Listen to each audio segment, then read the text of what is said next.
tugiye kuganira amagambo avuga ngo ibitero bitatu mu mugambi wo gukiza Babuloni. Mbese bari bukire? Nshuti bavandimwe, ndagira ngo mbabwire ko nta kintu na kimwe kijya gipfa kubaho gihubukiwe ku Mana.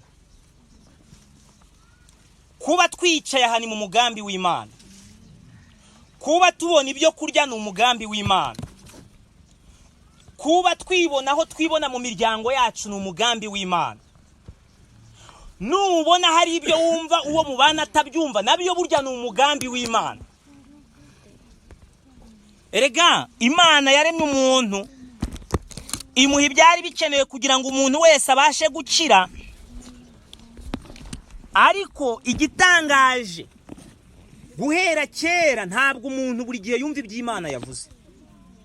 Ahubwo buri umuntu usanga buri gihe ahora ahusha. Niyo mpamvu ntabwo Imana yaremye Babuloni ukwayo, ahubwo isi yose yari yaremewe umugambi umwe. Uzasoma mu gitabo cy'Itangiriro, uzabona ukuntu Imana yaremye Adamu na Eva, umuntu wese yemeza ko ariho dukomoka. Nubazamuka uzabona igitekerezo cya Kayini na Abeli bageze ku kibazo cyo gutamba. Amatsinda yabaye abiri, bityo Kayini yica Abeli. Abeli amaze gupfa, Imana ihita imushumbusha imuhereza uwitwa Seti. Abakomereje mu murongo wo kubaha Imana ni bene Seti. Abo nibo Bibiliya ivuga ngo aba nibo bitwa ubwoko bw'Imana cyangwa abana b'Imana. Uzasoma rero muri Bibiliya ibintu abantu benshi batajya banasobanukirwa. Urasoma ngo nuko ngo abana b'Imana bareba abana b'abantu. Abana b'abantu nabo kwa bene Kayini babyirukanye kimuntu bagati by'Imana. Ab'Imana nabo kwa Seti bazamutse ari abubaha Imana. Iyo migabane ibiri yakomeje kuzamuka gutyo rero, birakura bigera mu mateka. Muzi umusaza Nowa kuntu yabwirije arabamurwanya buri gihe isi ibirimo imigabane ibiri buryo. Ntabwo bigarukiraho, turihuta tukagera ku ishyanga rya Isirayeli. Ishyanga rya Isirayeli niryo wageranya n'uyu muryango wa Seti, ryari risigayeho ari ishyanga rihagarariye Imana. Bityo kubwira ishyanga rya Isirayeli rigeranywa na Seti, Imana yari yarabahaye nyirantarengwa, yari yarabahaye umurongo y'ibyo bagombaga kubaha. Ese niko byaje kugenda? Iri shyanga rya Isirayeli turibona ryiyonona, kandi ryari rishyiriweho kuba umucyo kugira ngo babandi bitwa abana b'abantu cyangwa abanyamahanga, abapagani bo mu gihe cya kera bagombaga kuza bakaronka Imana bakayimenya binyuze mu Bisirayeli. Ariko disi ngo aho kugira ngo babe umucyo bahindutse umwijima. Njya nsoma amagambo ateye ubwoba avuga ibijya kumera nk'ibyo ngibyo. Amagambo ajya kumera nk'ibyo mu gihe cyacu. Imana irongera itoranya itorero ry'Abadiventiste umunsi wa karindwi, ibagirira icyizere, itanga amahirwe akomeye, iduha Bibiliya n'umwuka w'ubuhanuzi, iduha ibitabo andi madini atagira, yohereza Mwuka Wera kugira ngo abantu basobanukirwe na Bibiliya. Kuko reka mbabwire ikintu abantu benshi batazi, ntabwo Bibiliya yanditse mu Kinyarwanda. Ni ijambo nkunda kugarukaho cyane. Ntabwo Bibiliya yanditse mu Kinyarwanda. Igihamya simusiga. Uyu mwanya gitifu w'Akagara guhaye barakavuga ati ku wa mbere tuzahurire ku biro. Ntabwo umuntu yumva ku wa mbere ko bamubwiye ko azajya ku biro. Kuki utajyayo ku wa gatanu? Ibaruwa yanditse mu Kinyarwanda nawe urabyumva. None niba Bibiliya yanditse mu Kinyarwanda, wasobanura ute ko umuntu yayize akaminuza akagira doktora, urwego rw'ikirenga rwitwa PhD ku rwego rwo hejuru, akiga Bibiliya akayitwara imyaka 10 akayobora itorero mu rwego rw'isi, ariko atazi ko muri Bibiliya handitsemo Isabato?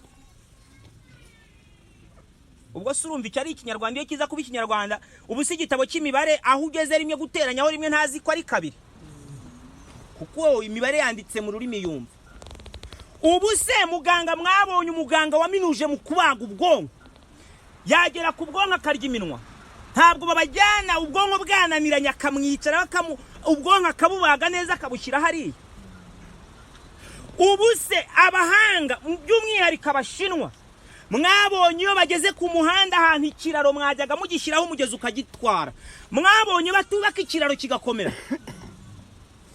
wasobanura ute ko noneho umuntu waminuje muri Bibiliya atazi ko habamo isabato?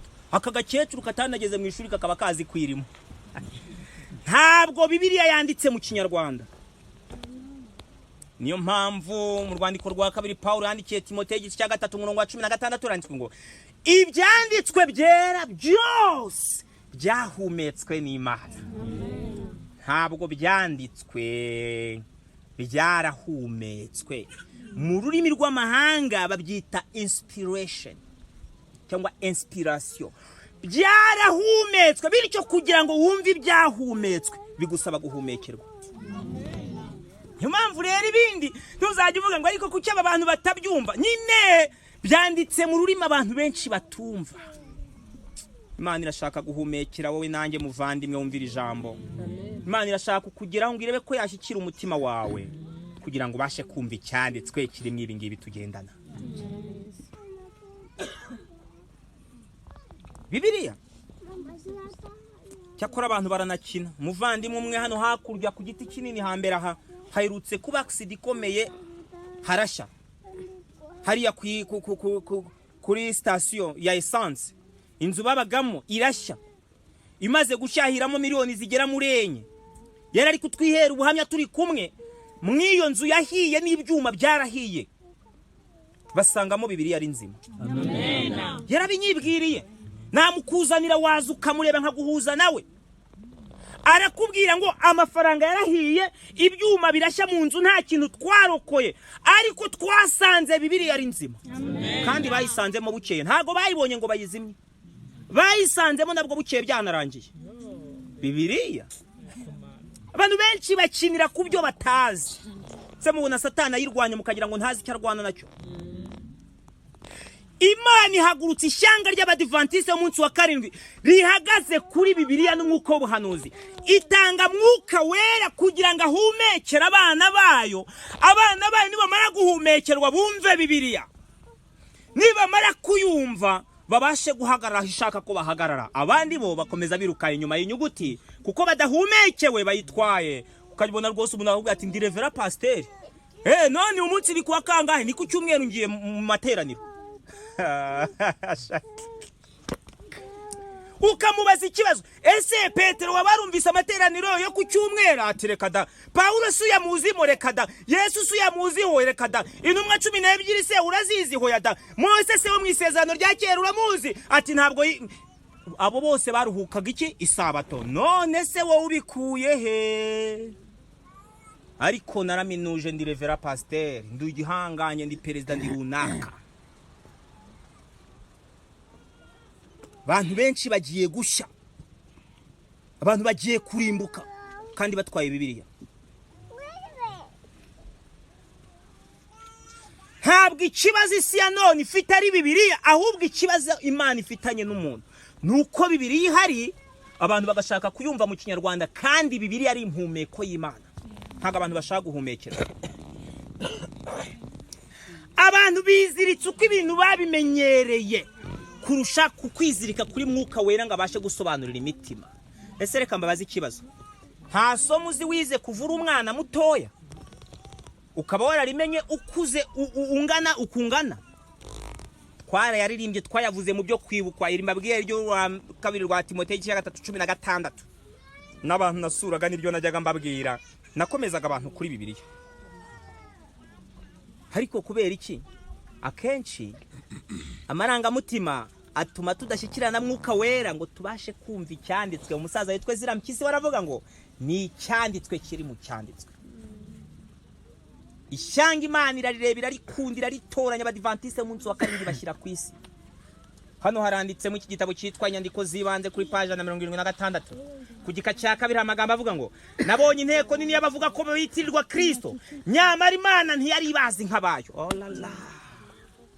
Ngo bitirirwa nde? Ngo ariko Imana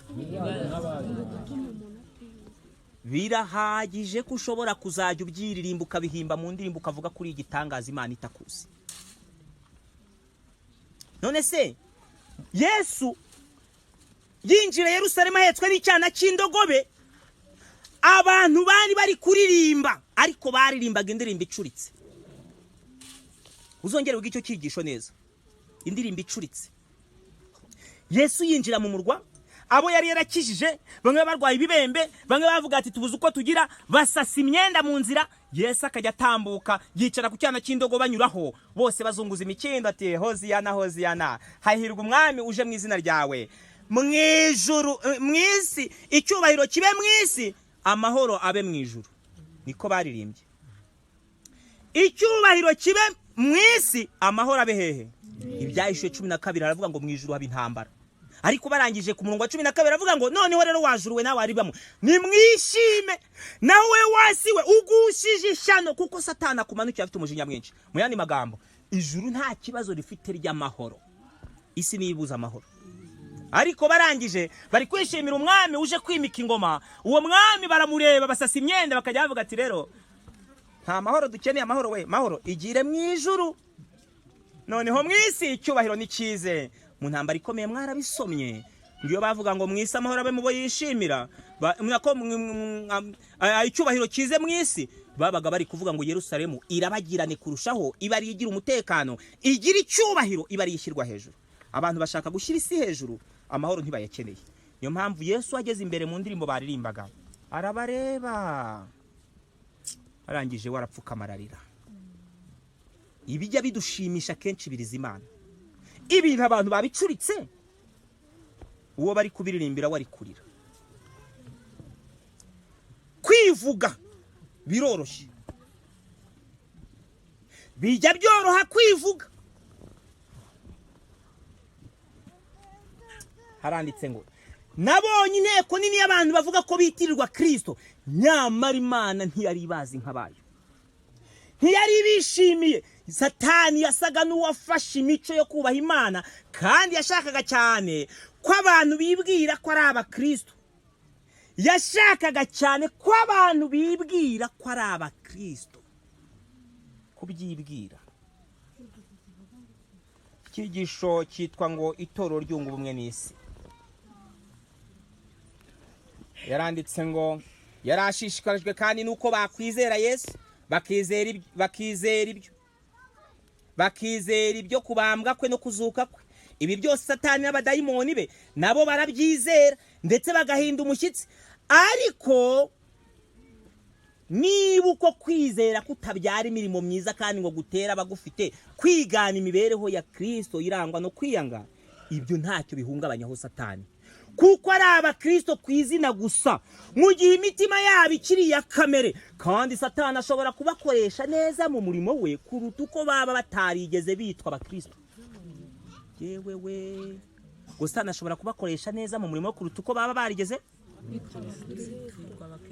Bivuga ngo abiyita abakristo nibo bakina mu mwanya mwiza wa Satani kurusha n'abapagani, abo tugenda tuvuga ko ari abapagani. Satani yabyize neza.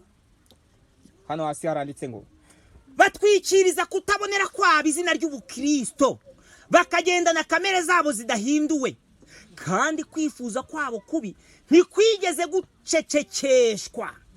Ibi biha batizera urwaho rwo kugaya Kristo kubera kudatungana kwabo bantu, kandi bigatera abafite imyizerere itunganye kandi itarangirijwe kuba bavugwa nabi bagasuzugurwa, bigatuma abakristo nyakuri bavugwa nabi. Se runaka wese ubusuri kwigira amaki runaka wese uko yaje.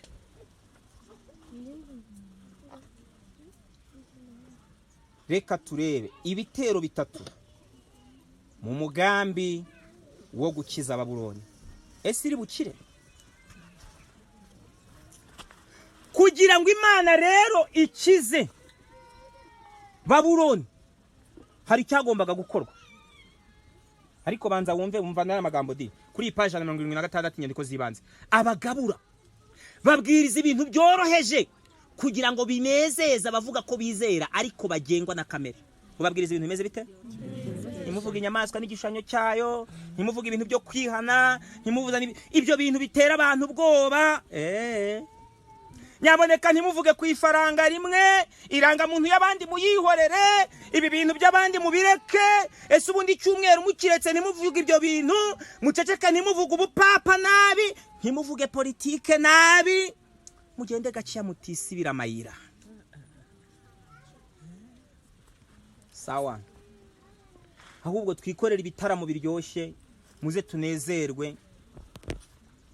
Abagabo babwiriza ibintu byoroheje kugira ngo binezeze abavuga ko bizera, ariko bagengwa na kamere. Ntabwo bahangara kubwiriza ibya Kristo n'ukuri gutyaye kwa Bibiliya. Ntabwo bahangara. Bagenje batyo, abo bavuga ko bizera nyamara bagengwa na kamere ntibaguma mu itorero. Baramutse babwirije ukuri uko kwakabaye, abagengwa na kamere bahita bavuga ati mba turabona ibintu atari ibyacu. Njya mbwira abantu nkababwira ariko disi hari abajezuiti bagowe, nk'umujezuiti watumwe nko kuza mwiri tsinda akazaza bakirirwa bamusebye bakavuga ibintu bye byose ahari. Uzi ko ushobora kuzajya kubona ukabona umutima we uraturitse, none ugahita umucengera ukamuvimiza ukamwandika ukavuga uwari ukazajya uza ukavuga ibyo uwitwa Roberto Rivera yabavuzeho n'ukuntu yari we n'ibyo bakora, akazuza ukabivuga yica akabangiza ukanabasenya batari ko mana we n'uyu nawe wamukiza. Subu nk'uyu yicaye ahari mu biki iyi maneko, ariko genda maneko waragowe. Baramutse babwirije ukuri nk'uko kuri muri Kristo Yesu mu mbaraga zako, abizera gito bahita bavamo bakavuga ati ibi bintu si ibyacu. Ariko se mutekereza ko ariko bimeze ukuri kurarasa mu mico yako, mu mirasire yako? Ndashaka ko tuza kujyana tukaza kwinjirana mu iki kintu. Imana abantu itoranyije ikabashyira hari ikabaha umuco wuzuye. Bibiliya ikanatubwira ko nta n'irindi shyanga rishobora gusimbura iryo. Matayo 18, Imana Yesu ari kuganira na Petero avuga ati nzubaka itorero ryanjye kuri urwo rutare, kandi naho amarembo y'ikuzimu yahaguruka ntazarishobora. Ibyo bintu kabubizi. None abo se Imana ibaciye iki ku buryo igiye kureka abandi noneho Babuloni abantu bakarimbuka?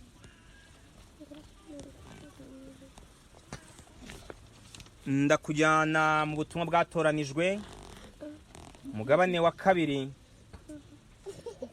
mbereka ubundi ahantu ibintu bikubitira. Rero ni mu gice cya 49, ngingo nkunda kuvuga cyane, ndagira ngo tuyitekerezeho. Izina ryihariye n'abantu bihariye, page 309, ubutumwa bwatoranijwe umugabane wa 2, kuri page ya 309. Izina ryihariye n'abantu bihariye. Ntabwo abadivantiste twapfuye kubaho, ntabwo turi nka ya madini abantu bapfuye amaturo bagahita bagabanu bagahita bacika mico bati mwe mubaya bamwe tubayaba. Ntabwo abadivantiste bavutse kuko ari umuntu wicaye ngo narangiza atekereza avuga atari kaba bantu tubikoze tukubaka ikintu gikomeye mu isi ibintu byazamera uko bimeze. Ntabwo babayeho nka koperative ibonye imaze kugera ingengo y'imari yarangiza oya igacikamo ibice ngo hagasigara itsinda ryitwa abadivantiste. Ko byagenze, iri ni itoro ry'Imana ryabaye ku mugambi wayo. Umva rero kuntu handitse izina ryihariye n'abantu bihariye. Buri rero gisigaye niho dushaka kurebera. Ntabwo dutewe isoni n'izina ryacu. Turi abadivantiste umunsi wa 7. Mbese duterwa isoni n'izina ryacu? Abafite isoni ni muhaguruke mwe mwigendeye. Abafite ubwoba bwo guhamya ko ari abadivantiste ni barambike hasi hasigara abadivantiste. Nibyo biri kuba. Nibyo biri kuba. Reka mbabwize ukuri bini imbere y'amategeko no mu bakomeye bo kwisi. Bazi ko turi abadivantiste umunsi wa 7. Naganire n'umupasiteri umwe arambwira ati rega nubwo wacu umuntu aba ari umudivantiste. Ikimenyimenyi iyo leta iri gukora ibarura rusange ikagera kuri wa muntu utarigeze udaheruka no mwidiri wabatijwe ku bwagahindiro, kamubaza ngo usengera he, avuga ngo iki? Leta irabyandika ntibyandika. Ayaya rero hari abantu bajya bambabaza. Ushobora gutekereza ko ushobora kuvata umuntu ukamwambura ubudivantiste na leta yareba mu bitabo. Leta iramutse izanye ibarura rusange aho yabyanditse, yarekanye bati nyamara ni umudivantiste kuntu mwebwe muri tari kubyemera. izina ryihariye n'abantu bihariye. Turi abadivantiste umunsi wa karindwi, mbese duterwa isoni n'izina ryacu? Igisubizo cyacu ni oya, oya, ntabwo duterwa isoni naryo. N'izina Uhoraho yaduhaye ryerekana ukuri kugomba kuba igipimo cy'amatorero. Turi abadivantiste umunsi wa karindwi, kandi ntidushobora na hato guterwa isoni n'iri zina. Hishanga rero tugomba gushikama ku kuri n'ubutungane. Haleluya. Gushikama ku kuri n'ubutungane, ibi bivuze iki? Gushikama ku kuri n'ubutungane bivuze iki? Reka mbabwire ko aka kantu ndi kubabwira, gushikama ku kuri n'ubutungane, turabimenya imbere mu gitero cya gatatu. Izina ryiza ntiryabujije umukobwa kuruha. Izina ryiza ntiryabujije umukobwa kugenza gute? Ni umugani w'Abanyarwanda. Ushobora kuririmba kuntu uri umudive, ukaririmba kuntu tuzazamuka iki gicu, ukavuga kuntu tuzaririmba, ariko ukibagirwa kuvuga ko ari inzira yaharujwe amaraso. Izina ryiza ntiryabujije umukobwa kuruha. None ni biki bituranga? Ikimenyetso cyihariye kituranga ibendera rya marayika wa gatatu. Haleluya. Amen. Ibendera rya marayika wa gatatu ryanditsweho ngo amategeko y'Imana no kwizera Yesu. Amategeko y'Imana no kugenda gute? Ibi bintu ko ari bibiri bisobanuye Bibiliya n'umwuka w'abahanuzi, kandi bikongera bigasobanura ibanga ryo gutsindishirizwa none kubwo kwizera mu mucyo w'amategeko. Ibendera ryacu ryanditseho ngo amategeko no kwizera Yesu. Ibigo byacu byafashe izina rigaragaza imiterere y'ukwizera kwacu, kandi ntabwo tugomba guterwa isoni n'iri zina na gato. Kabone n'ubwo ubudivantiste wabwanduza.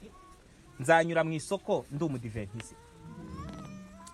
Kabone n'ubwo wabasebye ukabatuka ukabagerekaho n'ibyo batagira, nzatambuka nemye kandi nzahamya ko ndi umudivantiste. Amen. None gitero cya gatatu kiza byagenze bite? Reka nikomereze nsoma y'amagambo. Reka nkusomera y'amagambo. Neretswe kwiri zina risobanuye byinshi. Ngo risobanuye bingana iki?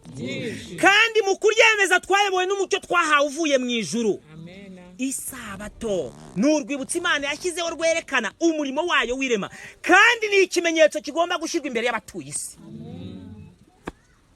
Kambabwire, isabato urwibutso rw'irema kidutandukanya n'amahanga. Reka mbabwire ko dufite amahame agera muri 4 adutandukanya n'andi madini. 4 yonyine. Burya ntukibe nabo barayigisha, ntukice nabo barayivuga, ntugasambane nabo barayivuga, ariko dufite amahame 4. Irya mbere ni isabato. Nguyu umucyo dufite isi tahawe. Ngibi by'Imana yaduhaye, kababwira ati rero ngiri bendera ririho amategeko y'Imana no kwizera Yesu. Ngiki ikintu isi tagira. Sabato. Icyakabiri, uko abapfuye bamera. Uko abapfuye bamera. Iryo hame ritandukanye nuko abandi babitekereza, ni hame ry'umwihariko w'abadivantiste umunsi wa karindwi. Icyagatatu, ubuturo bwera. Harya mwigeze mwari mwumva pastor w'abadeperi yigisha ubuturo bwera? Kuntu umunyabyaha ashobora kwiyunga n'Imana binyuze mu cyigisho cy'ubuturo bwera. Iryo ni ibanga ryahishura abadivantiste umunsi wa karindwi. Rya kane ko rigurutse ni rihe? Umwuka w'ubuhanuzi. Ibanga ryahishwa abanyabwenge batanazi, abandi bavuga ko umwuka w'ubuhanuzi ari uko bavuze indimi. Igihe twebwe twemera impano y'umwuka w'ubuhanuzi nk'impano ijuru ryatanze rikaduhiza inyandiko zera, kandi inyandiko zigasobanura ko uyu mwuka azakomeza kubana n'ubwoko bw'Imana. Ngaya mahamane adutandukanya n'abandi bose bo kwisi. Bivuze ko iyo tugeze ku ngingo rero ugasanga hari undi uri kuvuga ko ari umudiventiste, nyamara iyo ngingo yarayikuyeho, akaba kugitura ari kujyana y'indabyo, akaba ari gufite imihango ari kujya akorera abapfuye, bivuze ko itandukaniro wamaze kuva mu badivantiste ntukiriwe, wabaye nk'abandi bose. Urabona ibyo Kiliziya Gatolika ikora, nawe nibyo uri gukora. Abadivantiste umunsi wa karindwi ntabwo duterwa isoni n'izina ryacu, duhagarara mu byo kwizera, byaba ngombwa tukemera kubipfira. Niyo mpamvu mbasomeye amagambo avuga ngo isabato n'urwibutso Imana yashyizeho rwerekana umurimo wayo w'irema, kandi ni ikimenyetso kigomba gushyirwa imbere y'abatuye isi. Narababaye mu cyumweru gishize, kandi bikomeje gutera agahinda. Korali imwe yitwa Ngukira kanyikurure messenger niyo kuri francophone ku itorero rya francophone ry'i Kigali rifite igitaramo menye cyane abaye none hari niba ntibeshe ngo bagiye gukorana n'uwitwa Israel Mbonye wo muri Restoration Church. Bahaguruke itorero ry'abadivaniste korari abari batwaye umucyo w'isabato bahaguruke bagendaho bifatanye na Israel Mbonye wo muri Restoration Church. Urababaza ati tuzaba tugiye kubwiriza. Kini gikorwa cyatangiye kera umwaka wa 2017 korari Ambassadors of Christ yarahagurutse nayo ijya muri Anglikani. Igezeyo muri interview yakoreshejwe yitwa Rutayisire uwabaga wari uriyoboye Antoine Rutayisire baramubaza bati ibi bintu bivuga iki byo kwifatanya ati ntacyo bitwaye abanga tubabona nka bene data. Abadivi wababaza ati ibi bintu byagenze bite aterega babagiye kubwiriza baramubaza ati none mwifatanya nabande. Antoine Rutayisire abwira aterega bapfa kuba bemera Yesu tiko hari inyigisha abadiveniste bafite mwe mutagira yitwa nk'urugero nk'isabato kariyo babwiriza ati wabaho ijambo ku ruhimbi bakayibwiriza arangije aravuga ati rero burya hari ibintu utatinyuka niko yivugiye odira hari ati hari ibintu utatinyuka aturamutse ukoze restaurant muri iki gihugu nko muri Kigali uretse warangiza iyo restaurant uyishyizaho ukajya uteka imbwa nguretse no gutinya kutazabona abakiriya nawe byagutera isoni ngo ni nako nabo badashobora gutinyuka ngo nabo ni bakuru baciye akenge ngo ariko baramutse bashize isoni bakaza hariya bakabivuga kuvuga isabato ku ruhimbi rwabo ngo wabushize isoni ni nko guteka imbwa bakaza ngo bagashira isoni bakabivuga ngo icyakora ngo nta nicyo wabakoraho ngo ariko nabo ni bakuru ntibabitinyuka nuko yavuze ukishora rero ati ngenza ababwiriza da dore umucyo dufite uruti ibindi byose barabibwiriza urukundo bararubwiriza ntukibe barayifite ntugasambane barayifite nababwiye amahamane abadivantiste duhagaze abandi batagira gushira isoni wavugisha umudiveniste wishoye mw'ibyo bintu tuba twagiye kubwiriza ese mwagiye kubabwiriza ikiterega tujyana ubutumwa bw'abamarayika batatu butagira isabato ariko nyir'ubwite avuga ati baramutse bibeshye bagashira isoni ngo ni nka restaurant iteka imbwa kuvuga uko kuruka gushiraho ngaho warangiza uki ariko badivantiste munsi wa karindwi mwaretse tukabikira izina risobanuye cyo gitaramo ndababwira ko cyo gitaramo umuhungu agiye gukorana nabo baririmbye bitwa messengers bazakishuzamo amafaranga ntabwo ari igitaramo kizaza cy'ubuntu kira ahayishyurwa make ndumva ari 5,000 5 10 15 gutyo mu myanya nyine kukuzi bishyura umupira w'amaguru muri stade kandi ngendere mwiri jambo ndagira ngo mbereka agahinda abana b'Imana tujya tugira iyo twumvise ukwifatanya nk'uku maze isiga ceceka umva kuntu handitse ntabwo hagomba kubaho kwifatanya n'abaramya isabato y'ikigirwamana. Haleluya. Ndi gusoma page 309 ntabwo hagomba kubaho kwifatanya n'abaramya isabato y'ikigirwamana. Ntabwo twagombye gupfusha igihe cyacu busa tugimaka n'abantu bazi ukuri kandi barasuwe n'umucyo waka igihe bimukura amatwi bagahindukira imigani y'ibihimbano. Urabura n'iki n'umuntu bizi ko batagombaga kujyayo bari kubwira ngo nyamara twagombaga nyamara ntacyo bitwaye tuzabahindura muzabahindura. Reka ndabwira umudivantiste umunsi wa karindwi y'amagambo ntabwo ari wowe nanjye nta kindi duhurira muri Bibiliya n'umwuka wanuze. Reka nkubwire amagambo rero ntabwo hagomba kubaho kwifatanya n'abaramya isabato y'ikigirwamana. Ntabwo tugomba gupfusha igihe cyacu busa tugimaka n'abantu bazi ukuri kandi barasuwe n'umucyo wako igihe bimukura amatwi bagahindukira imigani y'ibihimbano. Ariko umva amagambo akomeye nabwiwe ngo nagenje gute nabwiwe ko abantu bazakoresha ubushobozi bwose kugira ngo batume itandukaniro hagati y'ukwizera kw'abadivantiste umunsi wa karindwi nabubahiriza umunsi w'icyumweru ritagaragara neza. Mbega amagambo ababaza. Nabwiwe ko abantu bazakoresha ubushobozi bwose kugira ngo batume itandukaniro hagati y'ukwizera kw'abadivantiste umunsi wa karindwi nabubahiriza umunsi wa mbere w'icyumweru ritagaragara neza. Ubareba uvuga ati abadive ni kimwe n'abandi bose. Ubu se restoration ntiyari nahuye n'aba ngaba Anglikani na ADP ntibahuriye muri kiliziya none se urabona abadive none nabo batahuye ni kimwe. Ngaya magambo rero na White yabwiwe nuzasoma bino bitabo reka nkugira inama. Hari ibintu uzasoma wumve ni igitekerezo, ariko nugera ku ijambo ngo nabwiwe, neretswe, Uwiteka yampishuriye, aya magambo uzajya uyatindaho buri gihe. Aya magambo n'uburi kwiga ibyanditswe byera ukagera ku ijambo rivuga ngo nabwiwe, neretswe, Uwiteka yampishuriye. Ntabwo ari amagambo abapfuye kuza y'ibitekerezo ujye uritindaho. Bivuze ko niba ari Imana yabimweretse, byagombaga kuba ambasade ijya muri Anglikani ndetse na message ikajya guhura n'uwo kugira ngo buzuze iki kintu. Isi sigari bona dusa turi kimwe. Se mwabonye nabo batarubatse ibingibi, mwabonye se nabo batarakoze misa, mwabonye se nabo bitaragenze nkuko nahandi byagenze, mwabonye se batarakinze insengero ngo nta uzaza tujuje ibi, mwabonye se nabo bataraciye abanze, mwabonye se mwabonye nuko byubatse niko bimeze. Nabwiwe ko abantu bazakoresha ubushobozi bwose kugira ngo batume itandukaniro amahamane nababwiye. Bazakoresha imbaraga kugira ngo amahamane abajyaga bayabonamo itandukaniro baribure, babona ibintu birasa.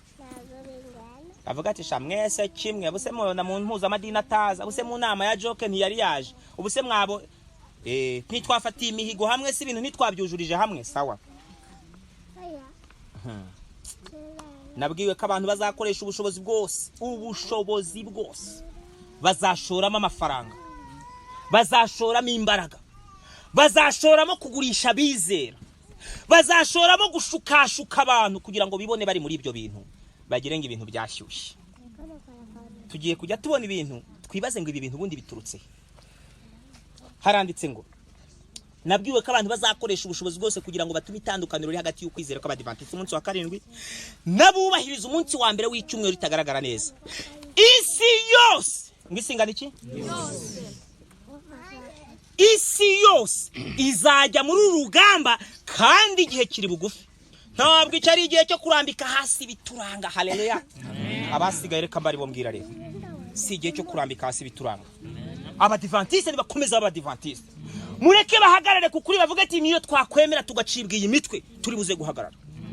Umva kuntu handitse, isi yose izajya muri urugamba kandi igihe kiri bugufi. Ntabwo cyari igihe cyo kurambika hasi bituranga. Murekerera baba badivetu babe, ahubwo abasigara bajya kwifatanya n'isi bifatanye nayo uko bashaka. Umva amagambo akomeye, ntabwo icyari igihe cyo kurambika hasi bituranga. Neretswe, rya jambo nababwiye ngo nuzajya urigeraho ujye witonda. Neretswe itsinda ryari rifite izina ry'abadivantiste umunsi wa 7. Itsinda ryari rifite izina ry'abadivantiste umunsi wa 7 batangaga inama ko ibendera cyangwa igituma tuba abantu bihariye kidakwiriye gushyirwa ahagaragara y'amahamane. Neretswe itsinda ryabyigagaho rikavuga riti rero si ngombwa ko aya mahama dutandukanye n'abandi agaragara, mureke tugire ibyo tugaragaza duhuriraho. Ibi ngibi dutandukanya tubishyire ku ruhande. Ntacyo mwumvamo? Itsinda ngo ribyigaho ngo ntibikwiriye gushyirwa ahagaragara kuko bavugaga ko atari gahunda nziza yatuma ibigo byacu bigera ku ntego. Amashuri bayafunga, insengero bazifunga, amavuriro yacu twabura inkunga, ibintu byahagarara, ubuzima bwahagarara, ibibanza bari baraduhaye bahita babitwaka. Biri kuba cyangwa bizaba? Biri kuba. Kambabwira amagambo nkunda. Musaza witwa Simiyoni mugarukaho cyane. Igihe abandi bazaga basomaga mu mizingo bagasoma bati umwana azasama inda, Simiyoni wahageze aterura umwana aramureba, reba ibyo bari kuvuga, bari bibereye muri Yesaya igice cya 7, arangije we yibegereye mu gice cya 9 aravuga ati noneho rero ahubwo duhawe umwana w'umuhungu. Amen. Ngiyo mbaraga yari mu musaza niyo yari mu mwana, bityo kuko ari Imana kandi akaba ari imwe, niyo mpamvu bamenyanye. Bavandimwe nshuti zanjye, abafite amaso nka ya Simiyoni bashobora kubona ibiri kuba. Niyo mpamvu handitse ngo kuko bavuga ko atari gahunda nziza yatuma ibigo byacu bigera ku ntego. Iri bendera ridutandukanya n'abandi rigomba kujyanwa mu isi yose kugeza ku iherezo ry'igihe cy'imbabazi. Mu kuvuga ibiranga ubwoko bw'Imana bwasigaye, Yohana yaravuze ati ni ngombwa rero ko intore z'Imana zigumya kwihangana, zigakurikiza amategeko yayo, zigakomeza kwizera Yesu. Imana ihabwa icyubahiro. Hagomba kugira abasigaye rero. None se iyo abasigaye bigize nabi, abahawe umucyo bakawigomekaho bigenda bite? Ndabayigi turi kurebana ku ngingo ivuga ngo ibitero bitatu mu mugambi wo gukiza Babuloni. Ngaha ho nashaka kugira ngo duhere. Abantu bahawe umucyo wuzuye, bahawe ibyangombwa byuzuye, bahawe imbaraga ya Mwuka Wera ngo basobanukirwe, ariko bakomeje kwinangira. Niki kiba? Nuko ubutumwa bubavaho bukajya mu banyamahanga. Iyo turebye mu mateka, Imana yahaye ishyanga rya Isirayeli ibyumweru 70 bingana n'imyaka 490 byagombaga gusoreza muri 34. Nyamara mbere ya 34 ho gato umuziranenge Kristo ahageze asobanuye ibyo baramwanga, barangije baramwicara zuka, ariko binagerekaho yuko no muri 34 n'abakurikira Yesu bicwa.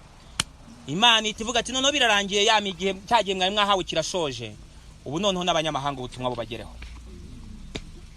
Nibwo abitwa ba Sawuli bahagurukijwe batangira kubwiriza mu banyamahanga, bavuga ukuri nkuko kuri muri Kristo Yesu. Intumwa nibwo zahagurutse zitangira kubwiriza.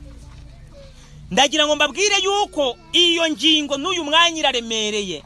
Iyo abahawe umucyo bagaragaje kwijandika mu bibi, Imana ikoresha igishobora gutuma ishobora kubwira abatarigeze bahabwa amahirwe. Tujyane muri Yeremiya rero.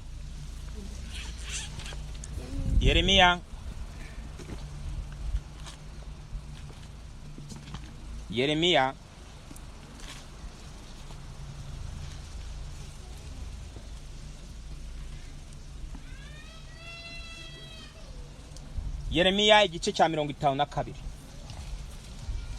Ishanga ririyandaritse, ishanga ryigize nabi, none Imana ije gufatayo abagabo n'abagore bo kujya guhamya Imana kugira ngo Babuloni nayo ibone umucyo. Iryo ni ihame. Ino mpamvu ijwi rirenga, igihe itegeko ry'agahato k'icyumweru rigomba kuba rigeze mu isi, ubutumwa buri busigarira abanyamahanga gusa. Sedekiya ajyanywe i Babuloni nk'imbohe. Yeremiya 52. Sedekiya yimye amaze imyaka 21 avutse, amara imyaka 11 akiri ku ngoma i Yerusalemu. Nyina yitwaga Hamutari, yari umukobwa wa Yeremiya w'Irubuna. Akorera ibibi imbere y'Uwiteka. Umurongo wa 2 witondere. Akorera ibibi imbere y'Uwiteka nkuko Yehoyakimu yagenje kose. Uburakari bw'Uwiteka bwageze i Yerusalemu ni Buyuda kugeza ubwo yabirukanye ngo bamuve imbere. Iri shanga yirukanye ngo rimuve imbere ntiryari ry'Imana ra? Imana se ntigeze ritangaho ibihamya bikomeye? Ntabwo Imana se yaritumye abahanuzi? Ntabwo iri shanga ry'Imana yavuze ngo nta mubisha uzagutera? None bigenze bite ku buryo Imana ibavumye ikabavana imbere yabo? Reka mbabwire, izina ryiza ntiryabujije umukobwa kuruha. Uko waririmba ubudiventiste, uko wabubwiriza, uko wakwigira igihangange kose, umuntu wese iyo yanze guhagarara mu kw'Imana, ntabwo iyo mbaraga ishobora gukomeza kubana n'uwo muntu.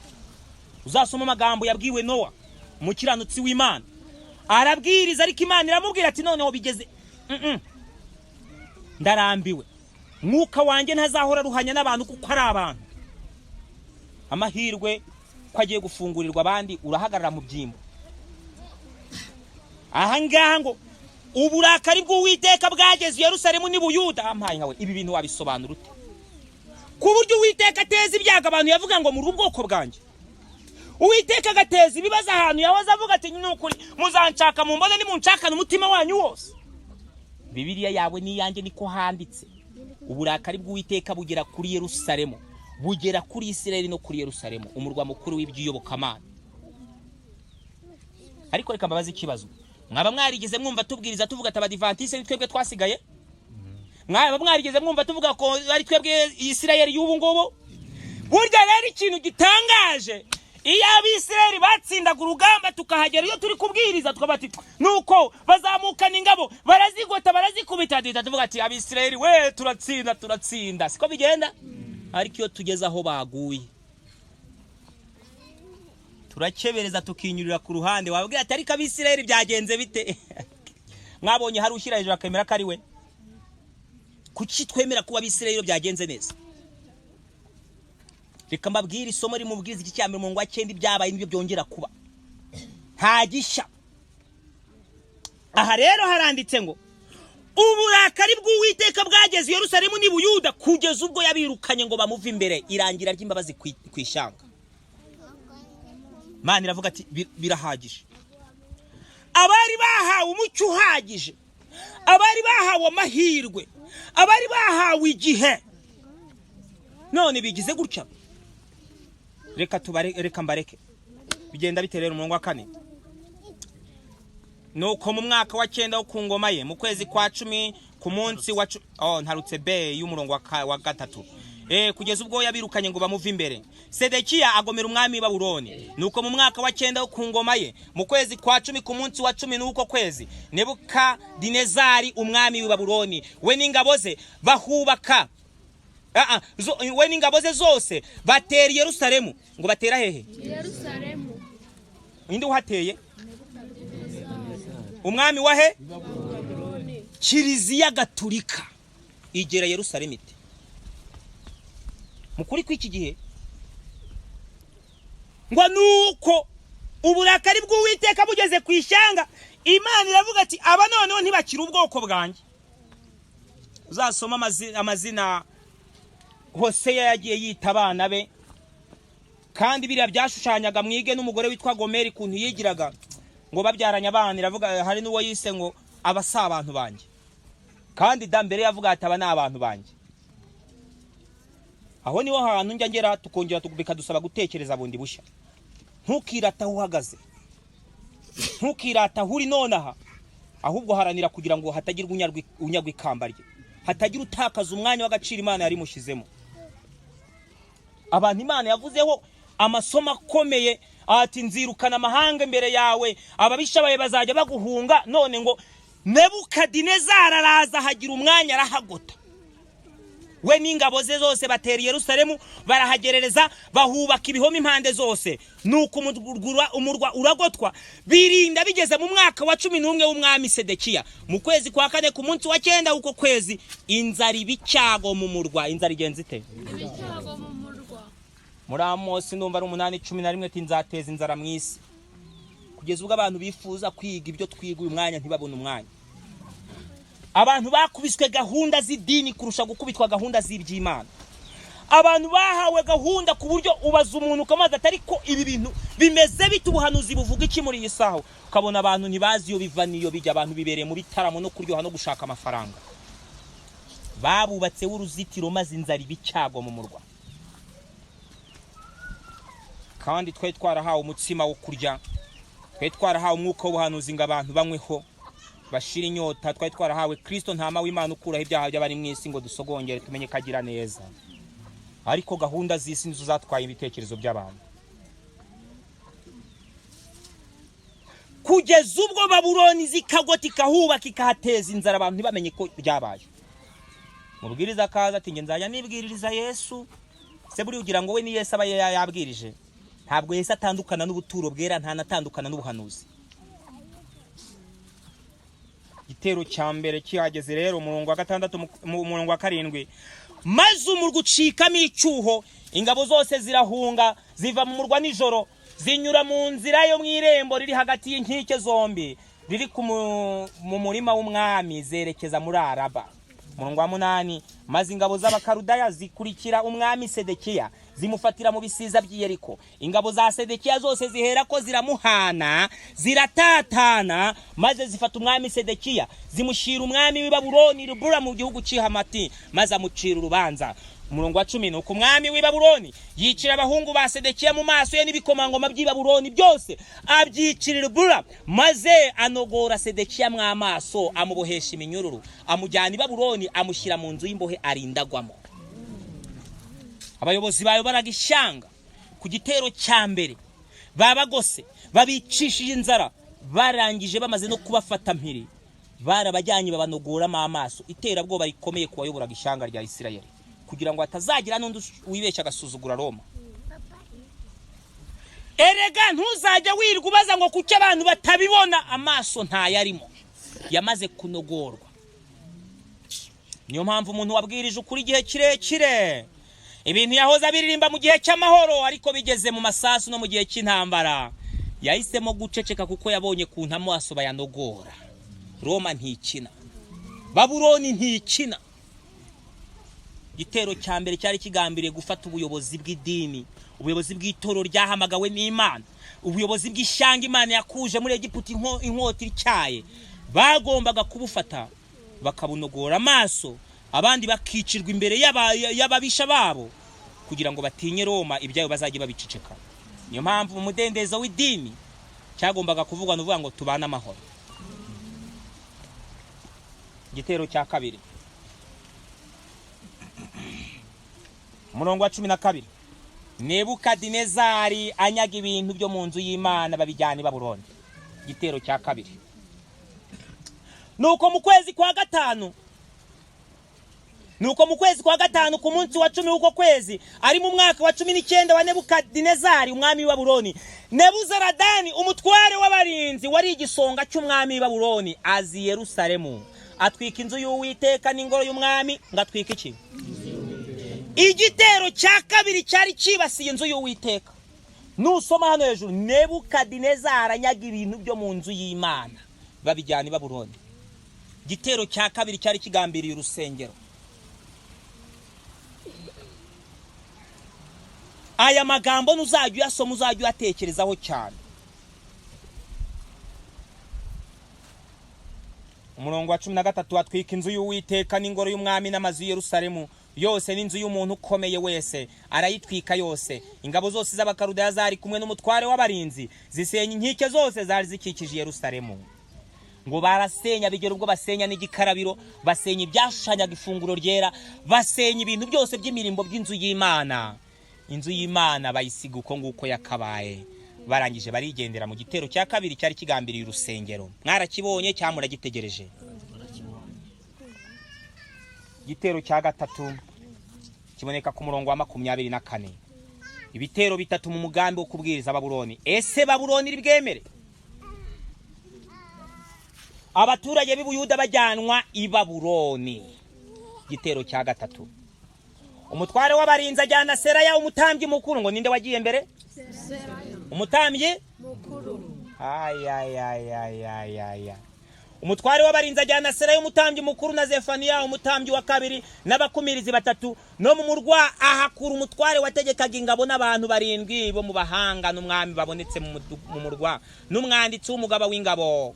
Baratubwira ingeri zose zajyanwa, abantu bose bagiye kwibona bibona abatambyi babayoboye ariko bari i Babuloni.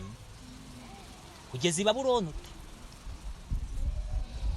mudamu umwe jo yarampamagara arambwira ati ibintu biratangaje, hari ibintu byabayeho. Ese ni ibiki? Arambwira ati hari umukuru w'itorero umwe waha hafi duturanye, yaranyarutse ejo bundi bamutumira mu giterane impuzamadini cyari cyabereye muri kiliziya. Ajyayo, agezeyo nabo ngo barumirwa, baravuga ati noneho biratangaje n'umudive yaje, ariko mwamuhaye akanya kagira icyo avuga.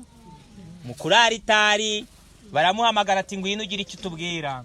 Arangije uwo mukuru w'itorero ageze imbere avuga ati Yesu nashimwe. Abandi nyine atamaye inka tahimbaza.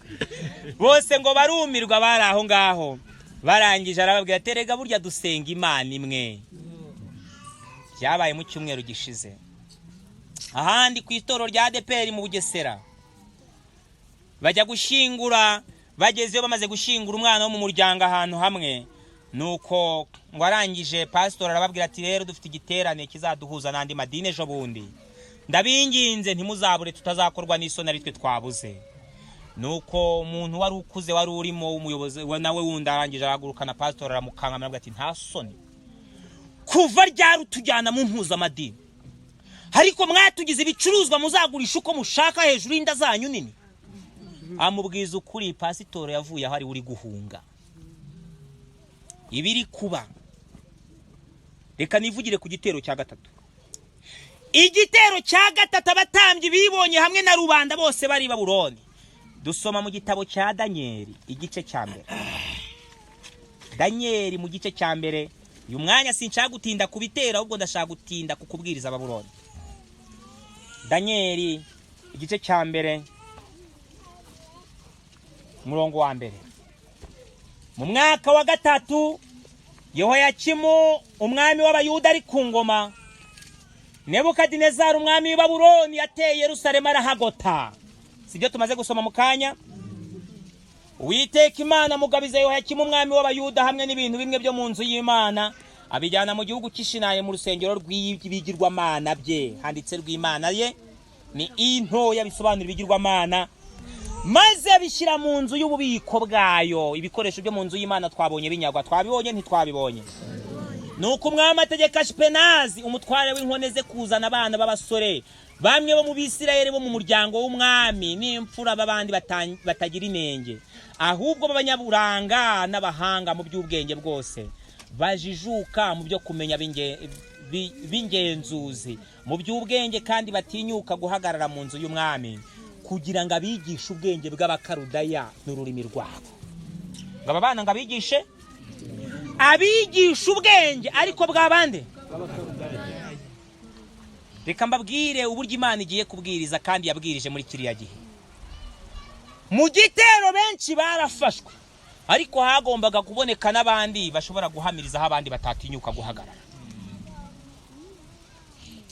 Ngo nari ndi kubwiriza i Kigali, abantu bari gutanga ubuhamya, umusaza yongeye kunkomeza. Umusaza bamaze kuvuga intambara barimo, bambwiye kuntu bari kujyanwa mu gisirikare, abandi babajyanye mu aho izo nzego zikorera babatera ubwoba cyane. Umusaza bahamugejeje arahagarara yemye, baramubaza ati niko muze, ubu waruzi kuragera ahantu hava rero? Arangije arababwira ati nubundi nta cyete mfite cyo kubwiriza aha, Imana yampaye icyete rero ngo nze mbabwirize. Ariko reka mbabaze, iyo musomye Matayo 24 havuga ngo ubutumwa bwiza bw'ubwami buzigishwa, none ko abasirikari mwe mwabona misi ibwiriza abasirikari, ubwo se bivuze ko kubwiriza abasirikari bizagenda bite? Hari uburyo budasanzwe bwo kubwiriza muri Babuloni.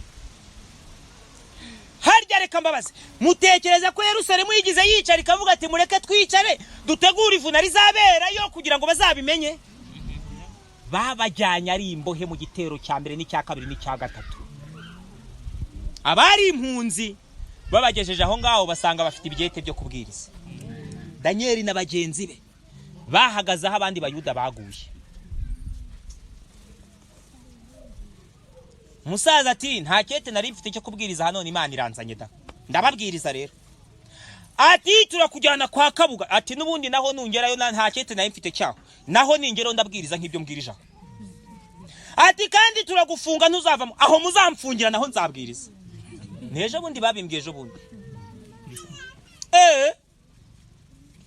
Ni murebe kuntu amadini yacecetse, adashobora kuvuga kwiranga muntu, adashobora kuvuga kwifaranga rimwe, adashobora kuvuga kuntu icyumweru cyamaze kuryoshywa, ndetse n'abagerageza gusenga baracecetse ntibashaka kubivuga. None bariya bazabimenya bate? Imana ifite uburyo budasanzwe igomba gukoreramo. Ntabwo ari wowe ubutegura, si pastor ubutegura, si runaka ubitegura, ahubwo nk'uko byanditswe, igitero cya gatatu cyari umugambi ukomeye kugira ngo abantu babone uko babwiriza muri Babuloni. Reka turebe mu gitabo cyitwa Ivugabutumwa. Ivugabutumwa ndabasomera kuri page ya 97 turebe. Ese abantu nk'abo ahantu hakomeye nk'aho ubundi ni gute hashobora kugera ubutumwa? Kwabakomeje gufata izina bahora bahagaze ko aribo badivantiste, badashaka no kuhagarara mu byimbo ko bamaze kurekura. Hamwe baranabwiriza n'amavuna bagiye gukora akavuga ati tuzajya kurwanya ibiyobyabwenge. Ntibashaka kugaragaza umucyo kwa kabaye. Kamane basomera amagambo ari kuri page 143. Ni gake nshobora kubwiriza aya magambo sinyasoma. Ivugabutumwa page 143. Nta guhara bimwe mu byo twizera kugira ngo twumvikane n'abisi. Aya magambo murayumva? Nta guhara bimwe mu byo twizera kugira ngo twumvikane n'abisi. Aya magambo ibyigisho byanjye byose sinjya ngibagirwa. Kintu cyose nteruye ngiye kuvugira Imana nongera kwibutsa abadivantiste munsi wa 7 agaciro Imana yatwambitse. Dufite amahame ntanyeganyezwa, dufite amahame kiriziya itageraho, dufite amahame abandi bose niyo bakwihuriza hamwe badashobora kugeraho. Na mahame ne atugira abadivantiste b'umwihariko badasanzwe. Rero nta guhara bimwe mu byo twizera kugira ngo twumvikane n'abisi. Reka mbabwize ukuri, ntabwo tubwiriza kubera ko ubutegetsi bw'isi butwemerera kubwiriza.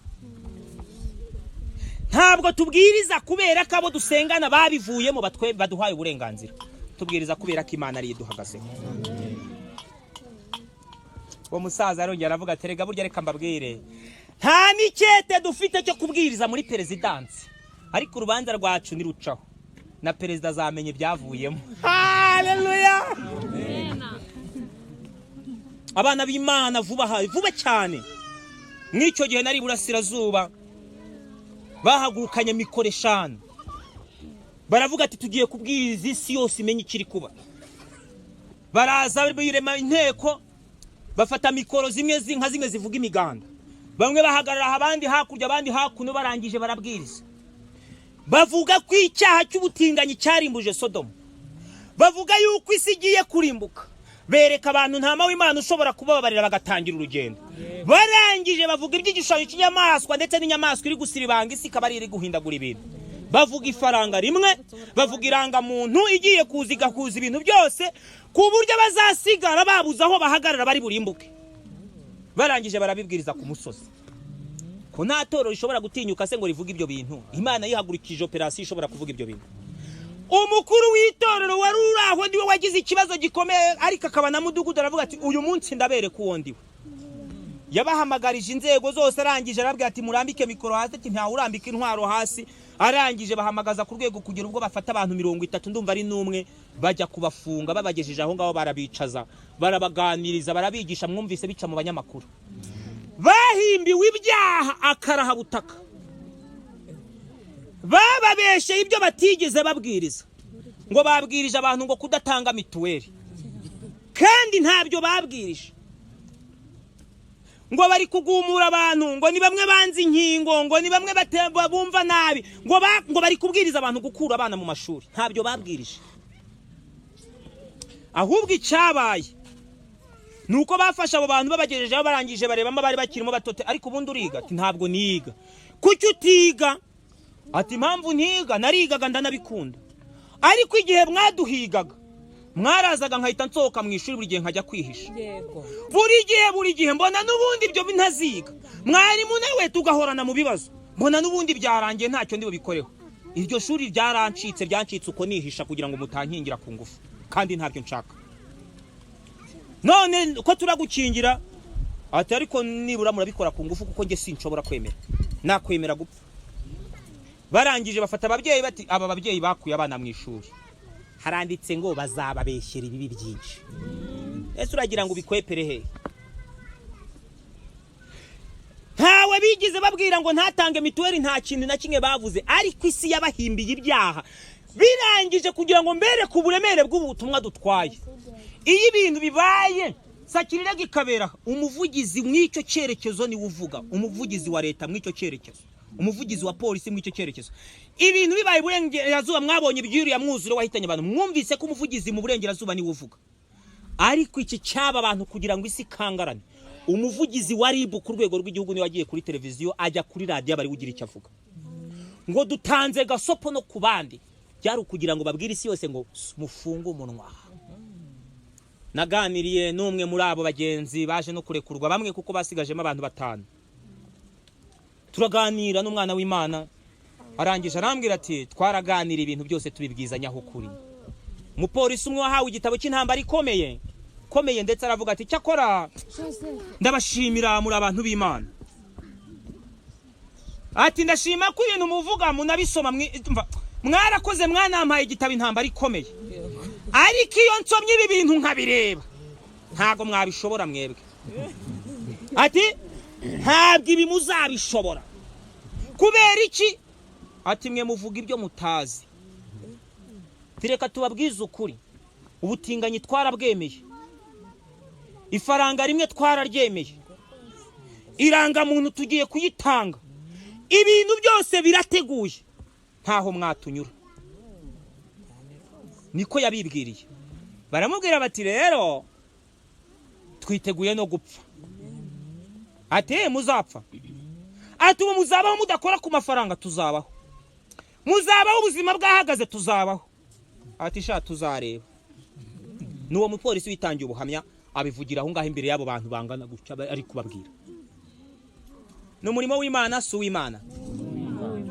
Nta buryo dufite dushobora kubwiriza bakomeye kuko abafite ibyete byo kubabwiriza baracecetse.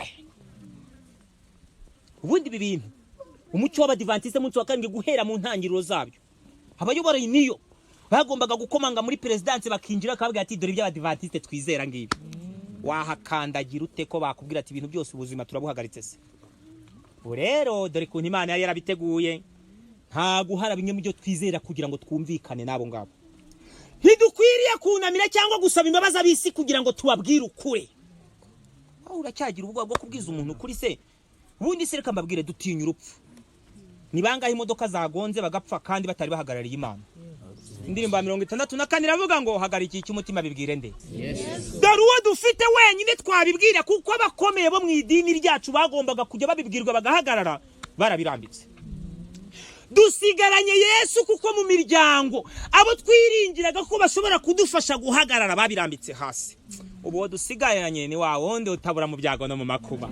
Ubu dusigaranye Yesu kubwira ngo no mu rupfu tuzajyanamo. Ubu dusigaranye Yesu uvuga ngo niyo waba warapfuye nzakuzura. Amen. Aho rero niho duhagaze. Ufite ubwoba ni yisubirira inyuma. Uwumva yuko ahangayitse atari ko mujye mugenda gahoro mutazitera ibibazo. Ufite ubwoba ubundi akwiye kwigendesera kongera agasaba Imana akayibaza ngo ubundi kuki mfite ubwoba. Yesu akaba ari usobanura icyo kibazo. Nta guhara bimwe mu byo twizera kugira ngo twumvikane n'abisi. Ntidukwiriye kunamira cyangwa gusaba imbabazi abisi kugira ngo tubabwire ukuri. Twagombye kugaya uburyo bwose bwo kwishushanya. Mureka amabara yanyagaragare kugira ngo musohoze umurimo ukorwa n'abantu bafatanije n'abamarayika. Ni mureke byumvikane neza ko abadivantiste mu munsi wa karindwi badashobora guhara bimwe mu byo bizera kugira ngo bifatanye n'abandi. Haleluya. Amen. Mureke byumvikane neza. Bikurugutura amatwi bigere ku mitima y'uko abadivantiste tudashobora guhara bimwe mu byo twizera kugira ngo dukunde twumvikane n'abisi. Hano hasi yananditse ngo mu bitekerezo byanyu no mu kwizera kwanyu ntihakwiriye kubamo ikimenyetso na gito cyo kuba abanyamugirya nino. Ugere ku murenge uvuga ibintu, nugera mu rusengero uvuga ibitandukanye, uze ucangacanga abantu uvanga ute. Umva kuntu handitse mu bitekerezo byanyu no mu kwizera kwanyu ntihakwiriye kubamo ikimenyetso na gito cyo kuba abanyamugirya nino. Abisi bafite uburenganzira bwo kumenya ibyo badutezeho. Bahita bavuga ati umudive nahara bahagaze rero. Harya mwabonye ko intambara itangira bavuga ngo abadive ibintu babyanze? Erega nubwo wabitwambura leta izahagarara ivuge ko ari abadive babihagazemo. Ibyo bindi uvuga ntabwo mbizi. Abantu bafatanyije na marayika urumva agaciro dufite. Soma kuri page ya 97 ngiye kubwira impamvu ubutumwa bwacu ari ubutumwa buremereye kandi bufite imbaraga. Ntabwo ari ubutumwa abantu bapapiramo abandi. Imigambi y'Imana itandukanye n'iy'abantu. Page 97 ivuga butumwa. Keretse abantu bafite uruhare rwo gufasha mu byerekeye umurimo. Baramutse bashishikarijwe kwita ku nshingano yabo. Bitabaye ibyo ntibazamenya umurimo ugomba gukorwa igihe ijwi rirenga rya marayika wa gatatu rizaba rirangurura. Ikibazo turi mu ijwi rya marayika wa gatatu. Ese riri kurangurura? Ndababwiza ukuri ko ijwi rya marayika wa gatatu riri kurangurura. Soma amagambo avuga ngo ubutumwa buzatsinda ngo ariko batagendana nabwo ntibazigera batsindana nabwo. Reka mbabwiza ukuri. Twarabisomaga ugasoma bakakubwira ngo imbaraga yatangije umurimo izaba iri hasi cyane ugereranyije n'izasoza uyu murimo. Twebwe tugahita dutekereza umunsi wa Pantekote, tugahita tubona Petero ari kubatiza 3,000, tugahita tugira ngo wenda ari umunsi tuzamanura abantu 3,000 natwe tubajyane nko ku kivo cyangwa mu mugezi tubabatize tuvuga ati dore umurimo urakozwe. Ntabwo ari byo. Nibyo twebwe twashushanyije uko ibintu bizagenda. Ariko reka mbabwira ikintu gitangaje. Nukuba ijambo ry'Imana rivugirwa kaka gasozi rikavugira mu bihura abantu bicaye gutyo. Ukumva umuntu wo muri Amerika arahamagaye tumva Imana ihabwa icyubahiro bingereye akamaro. Nguyu ubutumwa bukomeye cyane. Inde se watekereza ko ushobora kuzicara ukabwiriza umuntu wo muri Amerika akabigira icyigisho akavuga ati dore ibintu nabyumvise. Haranditse ngo igihe umucyo uzaba uvuye mu ijuru uje kumurikira bari mu isi aho kugira ngo bahaguruke basanga Uwiteka bamusaba ngo abafashe ahubwo bazihambira ku murimo we kugira ngo bakomeze gukurikiza ibitekerezo byabo bigufi, aho kugira ngo bumve ijwi ry'Imana bazihambira ku murimo we Imana. Yo mbega kaga, bazihambira ku murimo w'Imana bakomeze gukurikiza ibitekerezo byabo bigufi. Imana ikongera igahita itanga sopo ngo reka mbabwire ko uyu murimo ko Uwiteka azakora uyu murimo uheruka akoresheje uburyo butandukanye cyane n'ubwo abantu bari bamenyereye. Haleluya.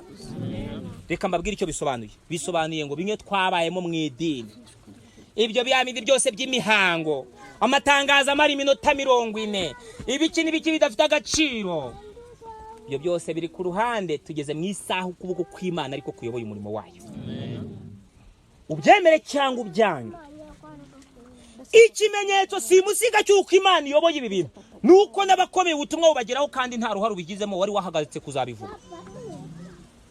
Ukaba uri pasitori ugafunga ukavuga ati ntazabivuga, bakamfungira amazi n'umuriro, barangiza bagafunga itsinda ry'abantu 3, bamara gufunga abagabo 3 bakageraho bagahamya imbere y'abapolisi n'abasirikare, barangiza akavuga ati shaka cyakora ibintu uvuze, nuko nyine bikarangira bamenye ubutumwa nabo ku rutonde rw'abagombaga kumva iyo nkuru bakavaho, bagasigarana ikibazo cyo kumenya ngo turafata uhe mwanzuro. Hano rero haranditse ngo Uwiteka azakoresha uburyo butandukanye n'ubwo abantu bari bamenyereye, kandi n'imitegurire y'ibintu izahinduka. Ntibizagira amahuriro n'imitegurire y'umwana w'umuntu. Nubwo bimeze bityo rero ngo muri twe hazakomeza kuba abantu bazashaka kugenga umurimo w'Imana, bazakomeza gutanga amategeko yo kuyobora, kandi usigaye ugengwa n'ubuyobozi bwa marayika uzahuza n'ubutumwa bwa marayika wa 3 bwagenewe abatuye isi. Reka mbabwira Imana izakoresha uburyo n'amikoro adasanzwe ku buryo bizagaragara ko ububasha bwayo bwa cyambi buri mu maboko yayo. Abakozi b'Imana bazatangazwa no kubona Imana ikoresheje uburyo bworoheje, maze umurimo wo gukiranuka kwayo ukarangira mu buryo butanga umusaruro. Singa iki gitabo cy'Imana cyo kitubwiye. Imana biravuze ngo izamanukize yiyoborera ibintu byose. Ubu se wari gusobanura ko ababwiriza nk'abo umuntu ajya kubwiriza akanajya mu rusengero ngo batamuhaye urwandiko rw'itoroda, bakamuha iminota 40 avuye mu ntara akajya mu yindi, ndetse baravuze ko ari ikivume, umuntu akaza akihuruza agaturuka iri, umuntu akaza abantu ukabona bicaye ku uyu musozi, kandi Imana ikabarindira umutekano. Wagize ngo se n'imbaraga z'umuntu zishobora gukora ibintu nk'ibi? Bavandimwe nshuti zanjye, uburyo bwo kubwiriza i Babuloni, ninde witeguye kuhahagarara akabwiriza mu buryo ko ari yo saha duhagazemo? Abantu benshi bajyanwa ari imbohe, benshi bamenwa amaso, ariko nyamara kubwirizayo i Babuloni wagezeyo. Reka mbabwire ikintu gikomeye kijya kintangaza. I Babuloni hagiye y'ibihumbi n'ibihumbi, ariko nusoma igitabo cya Daniel bakubwira amazina y'abantu 4 bakunda kugarukwaho.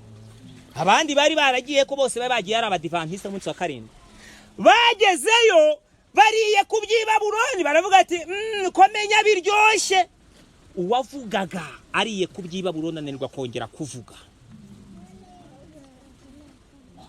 Bagiyeyo babahaye kubaho, babereka inkambi bashobora guturamo kuko hari ibyo bazabaha. Barangije bananirwa kuvuga, ariko umugambi Imana yari ifite kugira ngo itere muri buriya buryo, igitero cya mbere, cya kabiri n'icya gatatu, ntabwo ari uko Imana yari yanze Abisirayeli, ahubwo bariyandaritse. Bamaze kwiyandarika, Imana ngo ibakuraho amaboko yayo, barabanyaga babajyana i Babuloni. Bageze i Babuloni rero, Imana yari itangije ivuna i Babuloni. Mureke turebe ivuna i Babuloni. Yeremiya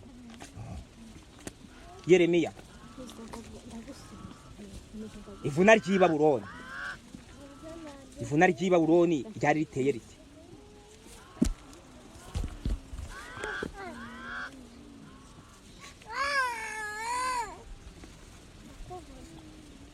Igice cya 50.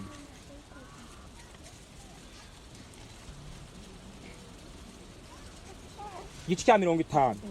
Ibyago bizagera kuri Babuloni n'abakarudaya. Igitabo cy'ibyahishuwe nacyo kitubwira ibyago bigomba kugera kuri Babuloni n'itihana.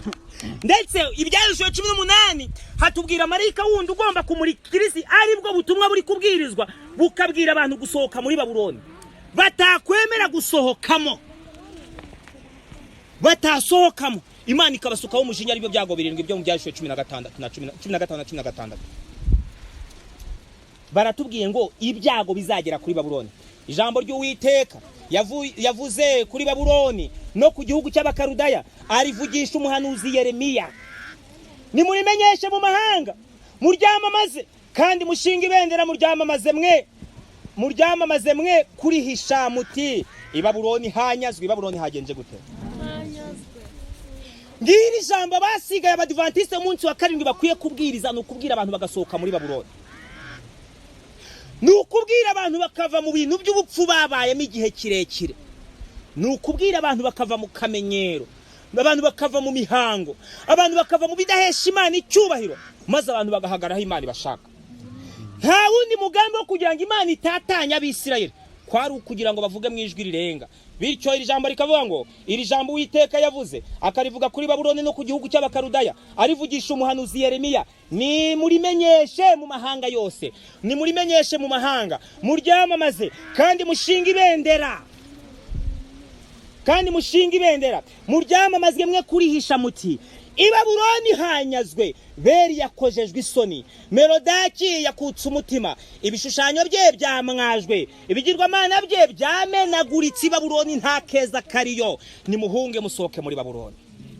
Ngiri jambo, ngiri vuna ry'i Babuloni, ngiri jambo batatanijwe bahawe, ngiri jambo bakuwe mu byabo bagaturuka muri Yerusalemu bakabajyana ari imbohe, ngiri jambo ba Daniel bo muri iki gihe bagomba guhagararaho, ngiri jambo Saduraka na Meshaki na Abedenego bakwiye kuba batwaye bakavuga ngo bari yanyazwe. Merodake umutware waho, ibigirwamana byaho byose, babikira Mariya basengwa, ibyo byose bigomba guteshwa agaciro, maze Imana ikabari ihabwa icyubahiro yonyine. Ngiri jambo rikwiye kujyanwa muri Babuloni. Ubu ni ubutumwa bwa marayika wa mbere, ni ubutumwa bwa marayika wa kabiri, bubumbira hamwe ubutumwa bwa marayika wa gatatu. Kuko ubwa mbere buravuga kubaha Imana, kandi mu kubaha Imana nta gishushanyo kigomba kurangwamo. Ubutumwa bwa marayika wa kabiri bukavuga ngo bwoko bwanjye nimusohoke muri Babuloni. Nugutera intambwe yo gufata umwanzuro wo kwihana byuzuye, nugutera intambwe yo kugira ubutwari wo kuvuga ibyaha bya Babuloni, nuguhagarara mu byimbo niyo byagusaba kuraza kumena amaraso. Ubutumwa bwa marayika wa gatatu bwo buteye ubwoba, kuko butubuza kuramya Babuloni n'igishushanyo cyayo, bukatubuza kuramya igishushanyo cy'inyamaswa aricyo kwihuriza hamwe kw'amadini, bikatubuza kwihuza na politike z'isi. Nshuti zanjye, ni murimenyeshe mu mahanga, muryamamaze, mushinga ibendera, muryamamaze mwe kurihisha muti i Babuloni hanyazwe. Kristo agiye kuza kuhanyaga. Ubutumwa bwiza bugomba kwinjira bukagera no mu ibyo bigo n'ibigo by'abihaye Imana bukageramo. Ubutumwa bwiza bugomba kwinjira bukagera no muri polisi z'ibihugu.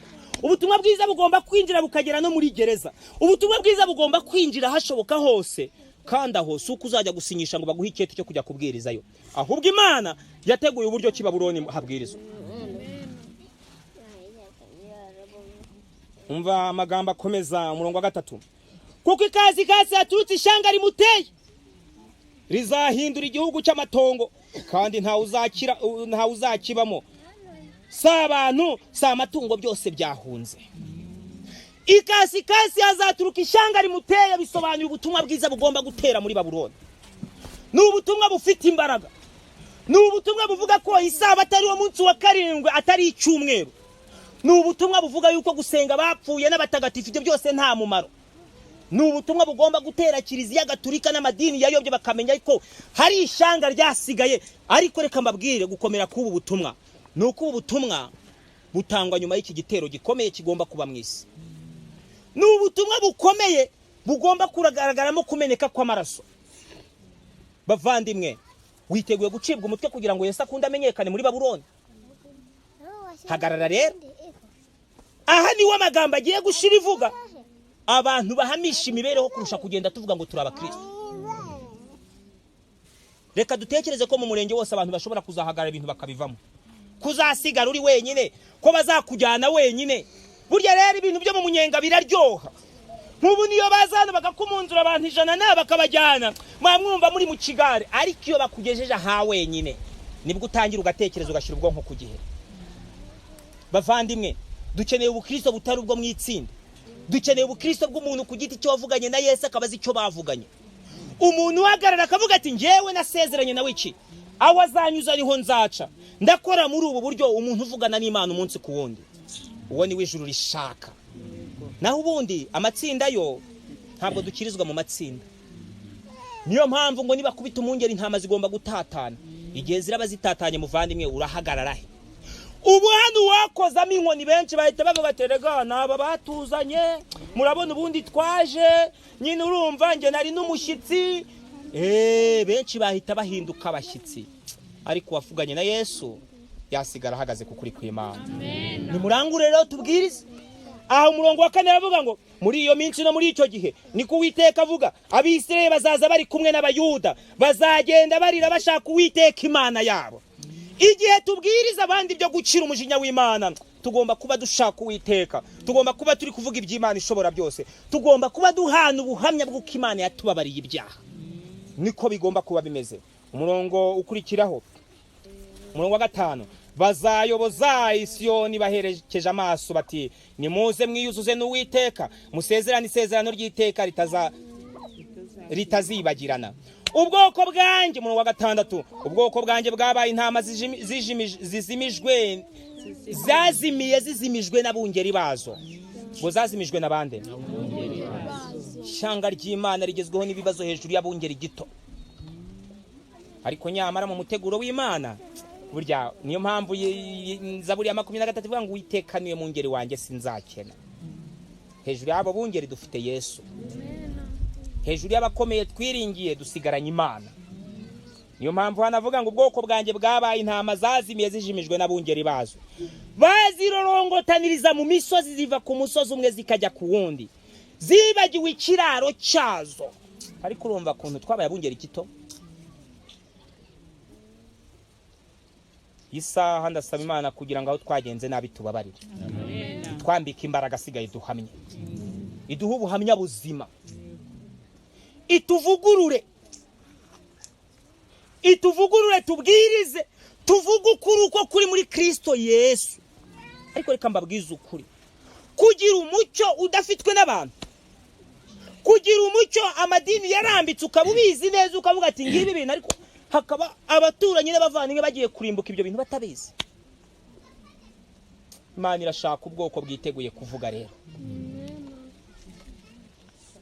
Byakozwe n'iki cya mbere umurongo ndumva ari wa 7 n'atari wa 8 ngo Icyakora muzahabwa imbaraga. Umwuka Wera nabamanukira, muzaba abagabo bo guhamya Yerusalemu ni Yudaya kugeza ku mpera y'isi. Umva nkusomera amagambo. Umurongo wa 6, ubwoko bwanjye bwabaye intama zazimiye zijimijwe n'abungeri bazo, bazirorongotaniriza ku misozi, ziva ku musozi umwe zijya ku wundi, zibagiwe ikiraro cyazo. Abazibonye bose baraziriye, abanzi bazo bakavuga bati nta rubanza ruturiho, kuko bacumuye ku Uwiteka, ariwe buturo bwo gukiranuka, kandi ariwe byiringiro bya basekuruza. Abababonye babari yuko bashaka ati na mbere se ko babaciye, bana mberega ntago bakibi bari ntiaciye abacu. Ubwoko bwabaye intama zazimiriye ku misozi. Yacima Yesu kaho ku misozi Yesu ahari. Yacima Yesu ko aho ngaho babona ko turi abantu badasobanutse, ariko Yesu uri muri twarasobanutse. Umurongo wa 8, amagambo akomeye tugomba kubwiriza akomeye y'ubutumwa bwa marayika wa 3 aravuga ngo, ni ubutumwa bwa marayika wa 2 aravuga ngo nimuhunge muve muri Babuloni, muve mu gihugu cy'abakarudaya, mumere nk'amasekurume y'ihene ajya imbere y'imikumbi, kuko ngiye gukoranya amahanga akomeye yaturutse mu gihugu cy'ikasikazi, nyatezi Babuloni bahateza urugamba, hazaherako hahindurwa imyambi yaho izaba imeze nk'hindurwe, imyambi yabo izaba imeze nk'iy'intwari y'umukogoto, ntawe uzagaruka ubusa, kandi bukarudaya hazaba umunyago, abahanyaga bose bazahaga, niko Uwiteka avuga. Hari benshi bagiye gukizwa bavuye muri Babuloni, hari benshi bagiye kumva ijwi rirenga maze bakira ubutumwa bwiza. Ntabwo umugambi wo gutatana abantu bakaba bari ari ibyo gusa, nukugira ngo Imana ibamara ubwo bihagarika aho bashobora guhamya, nukugira ngo Imana ibashyiraho bashobora kunyeganyeza isi, nukugira ngo bavuge ubutumwa abandi badafite, nukugira ngo wari ufite ubute ahaguruka atangire yegera umuturanye ave ku rugage kurunda babwire ati ngibi ibintu bikomeye ngaho urugamba rushingiye. Ese muvandimwe, witeguye guhagarara Imana? Witeguye gushikama? Witeguye kugenda? Reka mbabwire yuko nyuma y'ubutumwa buhebuje, nyuma y'intambara ikomeye, nyuma y'uru rugamba, nyuma yo kubwiriza ubu butumwa haraba ikintu gikomeye. Hari amagambo ari mu gice cya 51 cya Yeremiya, iherezo ry'i Babuloni. ntabwo bizahera gutyo gusa ngo tubwirize birangire, ahubwo umuntu wese wagezweho n'ubutumwa Imana irashaka gutanga abahamya. Yabanje Isirayeli ibaha ibihamya, ibaha ukuri, none bigeze ku banyamahanga. Imana igiye kubabwiriza. Mbese niki kirakurikiraho ku banyamahanga igihe barabanza ukuri? Yeremiya 51 iherezo ry'i Babuloni. Uko ni Uwiteka avuga ati, dore ngiye kubyukiriza i Babuloni n'abatuye Irebukamayi umuyaga urimbura. Umuyaga ugenza gute? Hari ukurimbuka kuje kuri Babuloni. Niba abantu banze kwihana, nimubabwiza ukuri mubereke ko hari ikigiye gukurikiraho. Kandi nzohereza abagosozi i Babuloni bahagosore igihugu cyabo bagisige mu busa, kuko ku munsi w'amakuba bazahatera baturuka impande zose. Umufozi w'umuheto ye gufora umuheto we, ye gutabara yambaye umwambaro we w'ibyuma, kandi namwe mwe kugirira impuhwe abasore baho, mutsembeho rwose n'ingabo zaho zose. Ibi bintu bishushanya ibyago bikomeye bigomba kugera kuri Babuloni, kuko ngo yanywesheje amahanga yose inzoga y'ubusambanyi bwa Babuloni, yayobeje isi yose, yabayobesheje uburozi bwayo. Niyo mpamvu tugomba guhaguruka tukabwiza abantu ukuri, bityo abantu bagasohoka bakayivamo. Ntabwo abantu barayikirira, ahubwo bagomba gusohoka bakayivamo. Abantu bakakira Kristo ntama w'Imana ukuraho ibyaha by'abari mw'isi. Abantu bakakira ubutumwa bwiza, abantu bakabwiriza mu ijwi rirenga, bakavuga ibyo gukiranuka kwa Yesu. None niki kiragera kuri Babuloni? Bagomba kugerwaho n'akaga niba batihanye. Umurongo wa 4, uko niko abishwe bazagwa mu gihugu cy'abakarudaya, n'abasogotewe mu nzira zabo bakahagwa. Kuko abisirayeli n'abayuda bataretswe n'Imana yabo. Haleluya. Reka mbabwire, benshi tugira ubwoba tukavuga tuti ese nitubivuga biragenda bite? Benshi barakangaranye, barareba bakabona niba bivuga birabagwa nabi. Ariko reka mbabwire, abemera guhagarana ntama w'Imana ntago abisirayeli baretswe n'Imana yabo. Kuko abisirayeli n'abayuda bataretswe n'Imana yabo. Uwiteka Nyiringabo, nubwo igihugu cyabo cyuzuyemo ibicumuro bacumuye kuera wa Isirayeli, nimuhunge muve muri Babuloni, umuntu wese akiza amagara ye, muticwa muhowe igicumuro cyaho, kuko ari igihe cyo guhora ku Uwiteka. Azahitura ibihakwiriye. I Babuloni rega burya naho ntabwo hari habi, ntabwo i Babuloni ariko bavutse, ntabwo i Babuloni ari ibivume, ahubwo Imana irabakunda.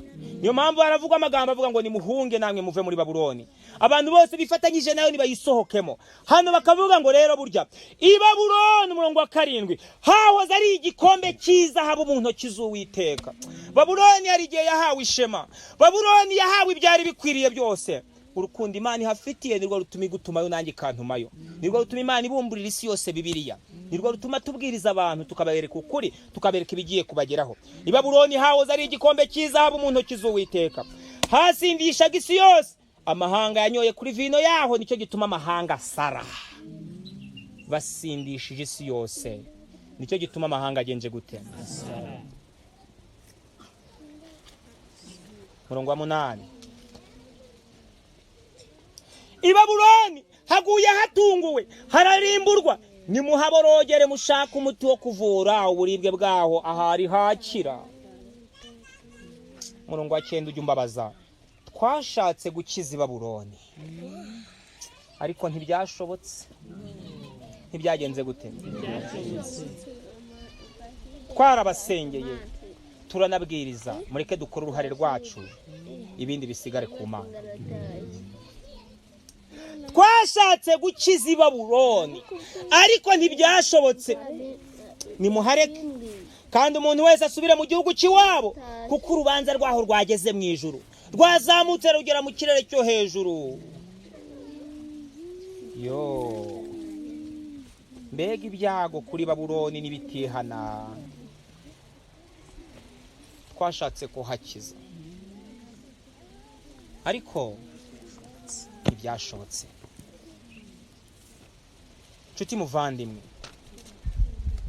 Imana iduhaye amahirwe yo kugira ngo tubwirize mu ijwi rirenga. Imana iduhishuriye amabanga yahishwe abanyabwenge.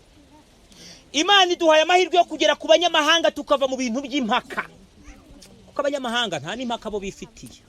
Byinshi ntibaba barazi iyo biva n'iyo bijya.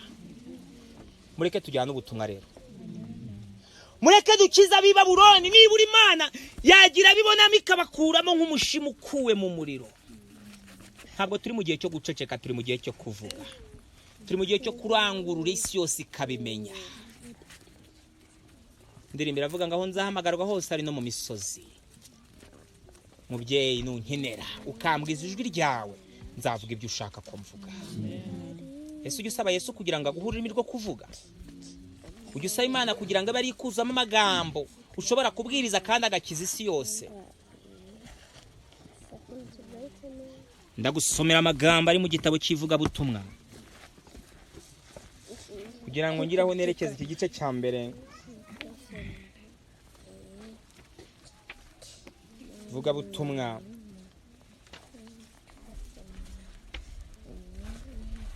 kuri paji ya 30. Ndasoma igika cya 3. Haranditse ngo umurimo itorero ryananiwe gukora mu gihe hari amahoro n'amikoro ahagije, bizaba ngombwa ko rizawukora mu gihe cy'akaga gakomeye, igihe hazaba hari ibirusha byinshi by'urucantege. Ayo magambo murayumvise? Umurimo itorero ryananiwe gukora igihe twari dufite amahirwe yo guhagarara ku musozi tukabwiriza ibintu byose ku karubanda, abantu baduteze amatwi. Igihe umurimo uzaba urimo ibirusha byinshi, tuzahamagarirwa gukora ibyo ngibyo tutakoze icyo gihe. Umurimo igihe byashoboka ko twinjira mu bigo by'abihaye Imana, by'abapolisi, by'abasirikari, mu magereza hose, murabizi hari igihe byari byemeye dushobora kujyamo tukabwiriza. Umurimo itorero ryananiwe gukora mu gihe hari amikoro, hari n'amahoro ahagije, bizaba ngombwa ko riwukora mu gihe cy'akaga gakomeye, igihe hazaba hari ibirushya byinshi by'urucantege. Imana iduhamagariye guhagarara ku murimo wayo muri iyi saha iruhije. Imana iguhamagariye kubwiriza aho bakubitwa buri gitondo bagakubitwa n'ikigoroba, ukabwiriza wenda waziriye izo nkoni. Imana iguhamagariye kubwiriza aho bagufungira mu mazi ntunavemo. Imana iguhamagariye kubwiriza aho bashobora kuguca n'umutwe. Kambabwire kuntu twiza ubuhanuzi nabi. Twabwirije ibintu byose, tuvuga Kiliziya Gatulika, ariko ntitwigize tuvuga politike y'isi kari izashyira ibintu mu bikorwa. None ibintu byose bitugeraho byitwa gahunda za leta. Ubuhanuzi buri kudusohoraho bwitwa gahunda za leta. Wahagurukana Bibiliya n'umwuka w'ubuhanuzi bakakubwira ati urarwanya gahunda za leta. Ngaha ho twinjiye hakenewe abagabo b'ibiharamagara, hakenewe abagabo bambaye imbaraga y'Imana, hakenewe abagabo batagurwa cyangwa ngo bagurishwe, ahubwo buzuye mwuka w'Imana. Hakenewe abagabo badahinduka, badahindukira nk'uko urushinge rwa dira rugenza, bahora bafite icyerekezo kimwe rureba mu majyaruguru, ngo bahora bareba burya amajyaruguru ni Kristo Yesu. N'abagabo n'abagore bahora batumbiriye ntama w'Imana ukuraho ibyaha by'abari mu isi. Kandi mu gitabo cy'Ibyakozwe ndumva ari igice cya 15 baravuga ngo abo nabajyana n'umwana w'intama aho ajya hose. Ndagusabira muri iyi saha kugira ngo wemere kuba uwo mugabo n'uwo mugore ijuru rishaka. Imana idusuke uwo mwuka wayo, iduha imbaraga tuba abagabo bo kuyihamiriza aho bishoboka hose. Tubisabye Imana twizeye ko irabitangira ubuntu, mu izina ry'inshuti yacu Yesu Kristo, amen. Mureke dusenge.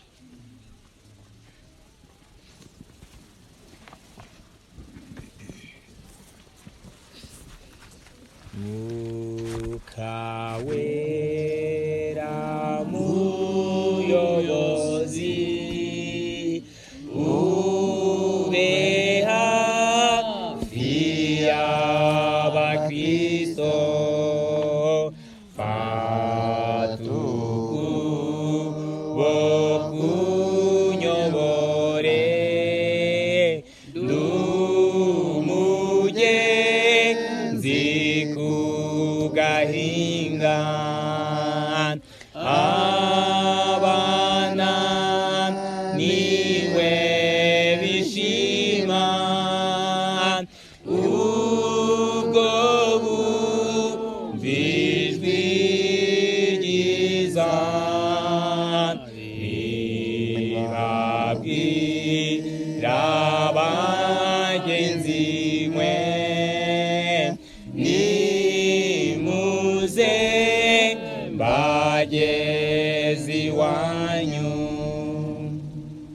Imana ikomeye, umwami ibihe byose, abana bawe dupfukamye imbere yawe, izina ryawe rihabwe icyubahiro.